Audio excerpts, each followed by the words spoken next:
It started as a typical Friday evening. The Johnsons were heading out for a much-needed weekend getaway, leaving their beloved golden retriever, Max, in the care of a highly recommended dog sitter named Rachel. She had glowing reviews online and seemed genuinely enthusiastic about spending time with Max when they met her during the interview. With Rachel's assurances that Max would be treated like royalty, the Johnsons felt confident their furry family member was in good hands. But little did they know, this seemingly perfect arrangement was about to take a shocking turn. Max was more than just a pet, he was family. A loyal, gentle soul who loved belly rubs, long walks, and lounging by the fireplace. The Johnsons adored him and had gone the extra mile to ensure his comfort during their absence. They stocked up on his favorite treats, left detailed instructions for Rachel, and even showed her how to operate the security cameras that kept an eye on their home and Max while they were away. Rachel had nodded eagerly, promising to follow every instruction to the letter. Her confidence and cheerful demeanor made it easy to trust her.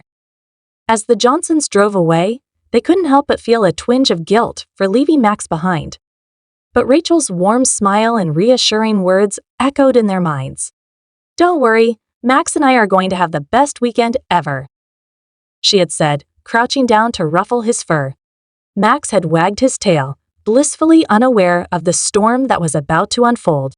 The first few hours passed uneventfully. Rachel sent a couple of updates, including a picture of Max curled up on his favorite blanket. Everything seemed fine until the Johnsons checked the security cameras later that evening. What they saw left them speechless. Rachel, who was supposed to be looking after Max, wasn't even in the house. Instead, she was out partying with friends, leaving Max alone and visibly distressed. The once comforting image of their cozy home now felt eerie and unsettling. Max paced back and forth near the door, his tail drooping, his usual sparkle replaced with anxiety. The Johnsons were stunned. They had trusted Rachel with their precious dog, and now, it seemed, that trust had been misplaced. But what truly sent chills down their spines was what happened next. The camera feed showed Rachel returning hours later, but not alone. She brought along a group of rowdy friends, laughing and carrying bags of snacks and drinks. They treated the Johnsons' home like their personal party pad, completely disregarding the fact that they were intruding on someone else's space. Max, ever the gentle soul, retreated to a corner, his big, soulful eyes watching the chaos unfold. The Johnsons couldn't believe what they were seeing. They wanted to intervene immediately, but they were miles away, helpless to do anything but watch.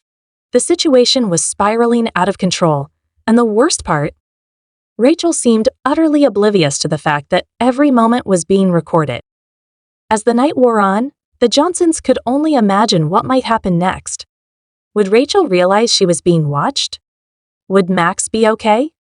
And most importantly, how would they confront her when they returned? The questions raced through their minds, each one more unsettling than the last. Stay tuned, because this story is just getting started. What happens next will leave you questioning the lengths some people will go to when they think no one is watching. Here's the continuation of the story. As the hours stretched into the early morning, the Johnsons found themselves glued to the screen, unable to look away. The camera footage showed Rachel and her friends sprawled across the living room, laughing and chatting loudly, completely oblivious to the quiet distress of Max in the corner. The golden retriever's ears drooped, and his tail barely moved as he tried to stay out of the way. Occasionally, he would glance toward the door, as if hoping his real family would walk in and rescue him from the chaos. The Johnsons' frustration grew with every passing minute. They had entrusted Rachel with their home, and, more importantly, with Max's well-being. Watching their loyal dog look so confused and neglected felt like a punch to the gut. The thought of calling Rachel crossed their minds more than once, but they hesitated. What if she panicked and did something rash? For now, they decided to keep watching, hoping she'd realize the error of her ways and turn things around. But Rachel showed no signs of remorse or even awareness of her responsibilities. Instead, the night seemed to escalate. One of her friends opened the fridge and began rummaging through the neatly labeled containers the Johnsons had prepared for Max's meals.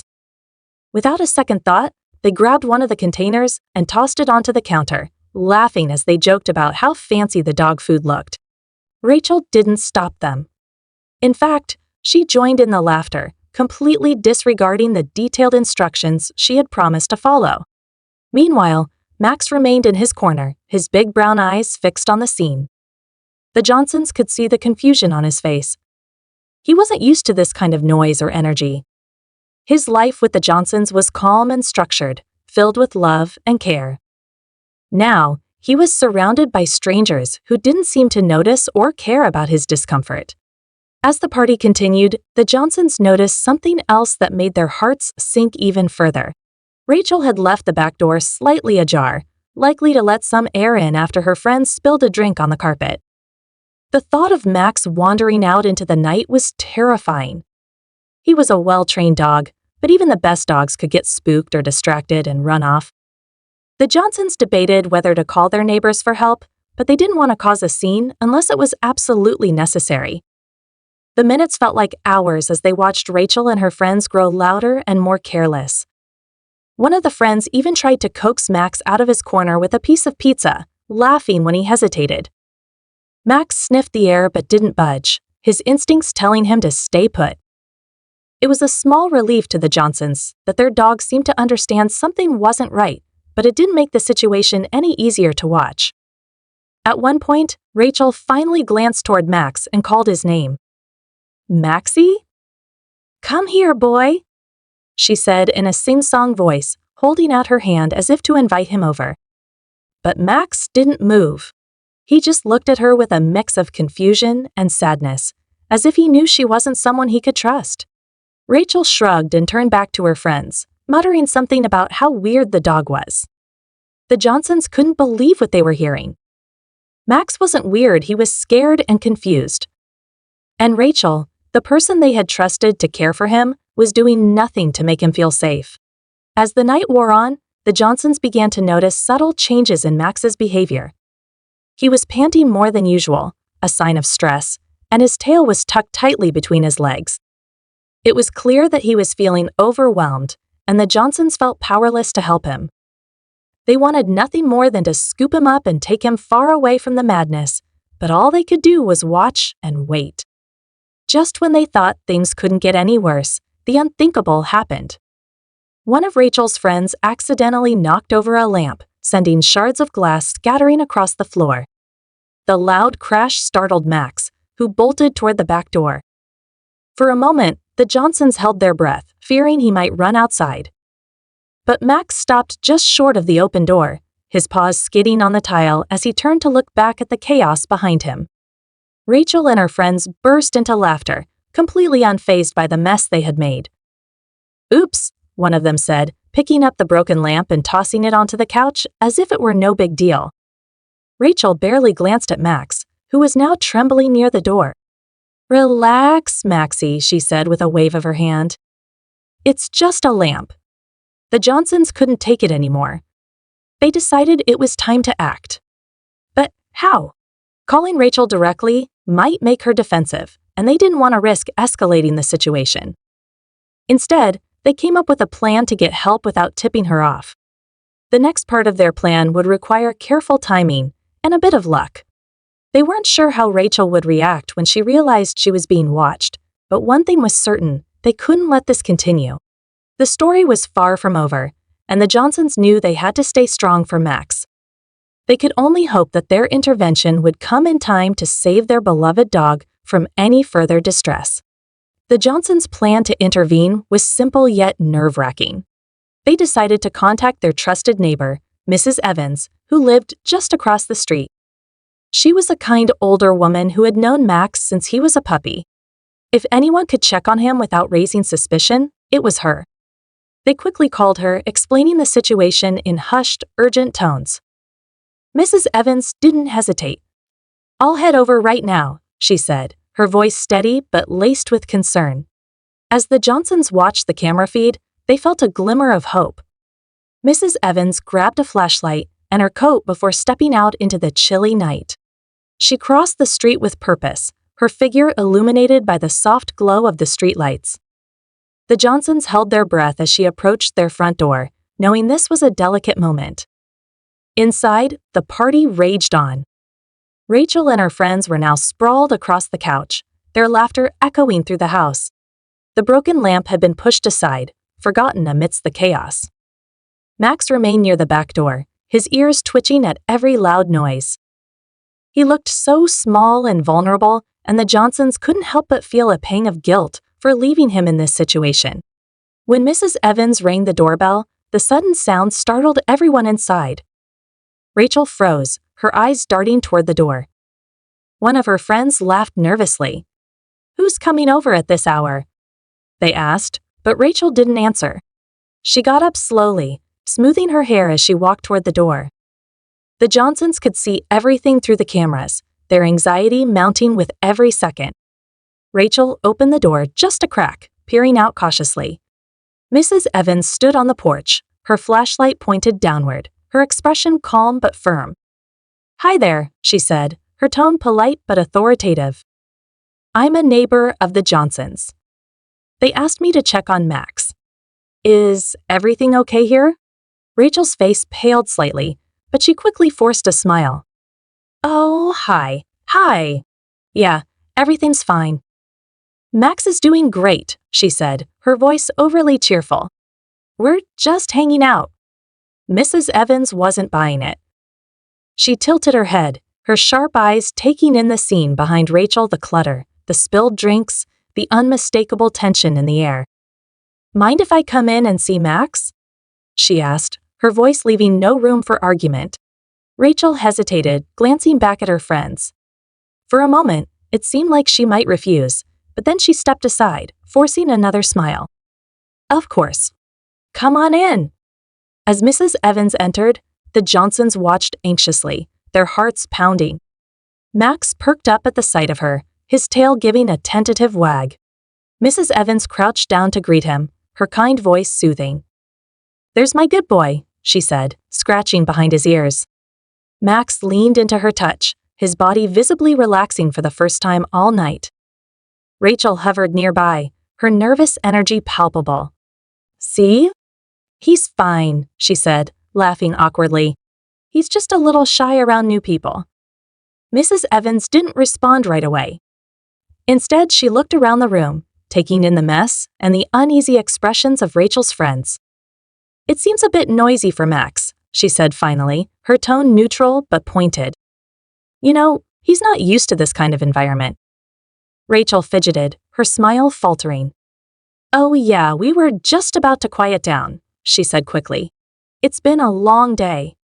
Mrs. Evans didn't push further, but her presence alone seemed to shift the energy in the room. The friends began gathering their things, mumbling excuses about needing to head home. Rachel tried to act casual, but the Johnsons could see the tension in her posture. She was clearly aware that she had been caught off guard. As the house slowly emptied, Mrs. Evans stayed with Max, keeping a watchful eye on Rachel. The Johnsons felt a surge of relief, but also a lingering sense of unease.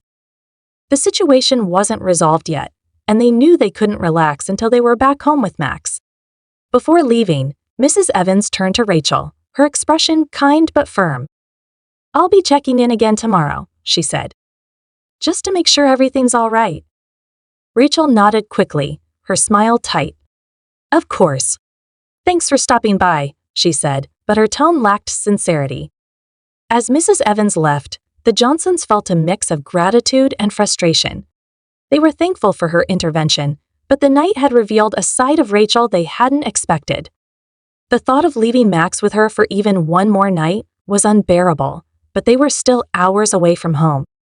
The tension in the house seemed to settle after Mrs. Evans' visit, but the Johnsons couldn't shake the feeling that something was still off. Rachel cleaned up the mess half-heartedly, muttering under her breath as she worked. Max curled up on his blanket, his eyes heavy with exhaustion, but his body still tense. The Johnsons kept watching, their minds racing with questions. Would Rachel truly change her behavior, or was she simply putting on a show for the cameras? And what would they say to her when they returned? The answers were still unclear, but one thing was certain: this story was far from over. The house fell into an uneasy quiet after Mrs. Evans left, but the Johnsons couldn't shake the knot of tension in their stomachs. Rachel seemed rattled, but she wasn't acting like someone who had truly learned a lesson. She sat on the couch, scrolling through her phone with a scowl, occasionally glancing at Max, who was curled up tightly on his blanket. Every now and then, she muttered something under her breath, her frustration evident. The Johnsons watched closely, hoping she would settle down and finally give Max the care he deserved. But then, something unexpected happened. Rachel's phone buzzed, and her face lit up. She quickly typed out a reply, her fingers moving fast. A few minutes later, there was a knock at the door. The Johnsons exchanged a glance, their unease growing. They watched as Rachel opened the door to reveal a man they didn't recognize. He was tall, with a leather jacket and an air of casual confidence. Rachel greeted him with a grin, her earlier frustration seemingly forgotten. "Took you long enough," she said playfully, stepping aside to let him in. The man glanced around the living room, taking in the remnants of the party and the now quiet dog in the corner. "This the place?" he asked, his tone low and casual. Rachel nodded, her voice dropping to a conspiratorial whisper. "Yeah, but keep it down. The neighbors are nosy." The Johnsons' hearts sank. Who was this man, and why was Rachel acting so secretive? They leaned closer to the screen, trying to catch every detail. The man walked over to the couch and dropped a duffel bag onto the floor. Rachel crouched down beside him, unzipping the bag to reveal a jumble of items. The camera angle didn't give a clear view of what was inside, but the Johnsons could see Rachel sorting through the contents with a focused expression. "Are you sure about this?" the man asked, his voice low. Rachel nodded, her tone confident. "It's fine. They're not coming back until Sunday. We've got plenty of time." The Johnsons' anxiety skyrocketed. What were they planning? The duffel bag, the secrecy, the cryptic conversation, it all pointed to something far more serious than just neglecting Max. Rachel stood up, brushing her hands on her jeans. "All right, let's get started," she said, glancing toward the back door. The man followed her gaze, his expression unreadable. "You better hope the dog doesn't freak out," he said, nodding toward Max. Rachel rolled her eyes. "He's fine. He's too scared to do anything." The Johnsons felt a mix of anger and heartbreak. Max wasn't scared by nature, he was a happy, loving dog who thrived on kindness and routine. But Rachel's neglect and the chaotic environment had clearly taken a toll on him. As the man and Rachel moved out of the camera's view, the Johnsons quickly switched to another angle, their fingers trembling as they navigated the app. They found them in the kitchen, where Rachel was rummaging through the cabinets. She pulled out a box and handed it to the man, who nodded in approval. "What are they doing?" Mrs. Johnson whispered, her voice barely audible over the sound of her own racing thoughts. Mr. Johnson shook his head, his jaw tight. "I don't know, but it's not good." The camera feed showed Rachel and the man moving toward the garage, carrying the duffel bag and the box. Max stayed in the living room, his head resting on his paws, his eyes heavy with exhaustion. The Johnsons' minds raced with possibilities. Were they stealing something? Planning to use the house for something illegal? The uncertainty was unbearable, and the stakes felt higher than ever. Just when they thought the situation couldn't get any worse, another knock sounded at the door. Rachel froze, her eyes wide with alarm. "Who is it now?" she hissed, motioning for the man to stay quiet. She approached the door cautiously, peeking through the window before opening it. This time, it wasn't a friend or an accomplice. It was Mrs. Evans again. The Johnsons leaned forward, their hearts pounding. Why had she come back? Mrs. Evans stood on the porch, her flashlight in hand, her expression calm but firm. "I just wanted to check in one more time," she said. "Something didn't sit right with me earlier." Rachel forced a smile, but it didn't reach her eyes. "Oh, everything's fine. You really didn't have to come back." Mrs. Evans tilted her head, her gaze sharp. "I'd like to see Max again, if you don't mind." Rachel hesitated, her hand tightening on the doorknob. For a moment, it seemed like she might refuse, but then she stepped aside, gesturing for Mrs. Evans to come in. The Johnsons watched as Mrs. Evans entered the house, her eyes scanning the room. Max perked up slightly at the sight of her, his tail giving a small wag. Mrs. Evans crouched down to pet him, her voice soothing. "There's my good boy," she said softly. Rachel hovered nearby, her nervous energy palpable. "See? He's fine," she said quickly. But Mrs. Evans wasn't convinced. She stood up, her gaze shifting toward the kitchen and the garage door beyond. "What's going on in there?" she asked, her tone casual but pointed. Rachel's smile faltered. "Oh, nothing. Just cleaning up a bit." Mrs. Evans raised an eyebrow but didn't press further. Instead, she turned her attention back to Max, who was now sitting up, his ears perked. "I'll be keeping an eye on things," she said, her voice calm but firm. Rachel nodded quickly, her smile tight. "Of course. Thanks for checking in." As Mrs. Evans left, the Johnsons felt a mix of relief and dread. They were grateful for her intervention, but they knew the situation was far from resolved. Whatever Rachel and the man were planning, it was clear they weren't giving up anytime soon. As the night wore on, the Johnsons knew they couldn't wait any longer. Rachel and the mysterious man were clearly up to something, and Max's safety was at stake. They decided to call the police, explaining the situation in detail: the party, the neglect, and now the suspicious activity involving the duffel bag and the garage. The dispatcher assured them that officers would be sent to check on the house immediately. Watching the camera feed, the Johnsons felt a mix of anticipation and dread. Rachel and the man were still in the garage, their voices muffled but tense. Max remained in the living room, his ears twitching at every sound. The sight of him alone in the chaos made the Johnsons' hearts ache, but they took comfort in knowing help was on the way. Minutes later, flashing red and blue lights illuminated the street outside their home. The Johnsons watched as two police officers approached the front door, their movements calm but purposeful. Rachel's reaction was immediate. She burst out of the garage, her face pale, her hands raised in a show of innocence. "Officers?" "What's going on?" she said, her voice trembling. The officers didn't respond right away. One of them gestured for her to step aside, while the other entered the house. The Johnsons could see everything through the cameras, their anxiety mounting as the scene unfolded. The officer in the house quickly spotted Max, who was now standing and wagging his tail cautiously. He crouched down to pet the dog, his voice calm and reassuring. "Hey there, buddy," he said softly. "You're okay now." Meanwhile, the second officer questioned Rachel, who was stumbling over her words. "I was just dog-sitting. I didn't do anything wrong," she insisted, her voice rising in pitch. The officers weren't convinced. "We received a call about suspicious activity," one of them said. "We're going to need to check the premises." Rachel's face twisted in panic. "There's nothing to check. It's just me and the dog." But her protests were cut short when the officer in the house opened the garage door. The Johnsons held their breath as the camera feed showed him stepping inside, his flashlight sweeping across the space. What he found made their blood run cold. The duffel bag was open on the floor, revealing an assortment of tools and items that looked out of place in a family home. Nearby, the man was standing with his hands raised, his expression a mix of defiance and resignation. "What's this?"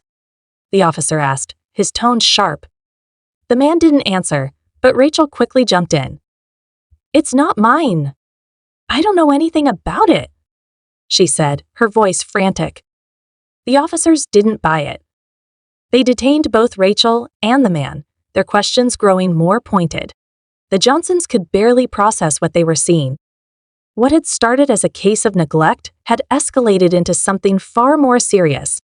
As the officers continued their investigation, they discovered that the man had a record of burglary and that the tools in the duffel bag were intended for breaking into homes.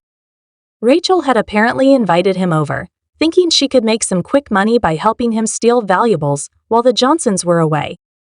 The revelation was a gut punch. The Johnsons had trusted Rachel not only with their home but with Max, and she had betrayed them in the worst way possible. But their relief at the officer's intervention was immense. Max was safe, and the plot had been stopped before it could go any further.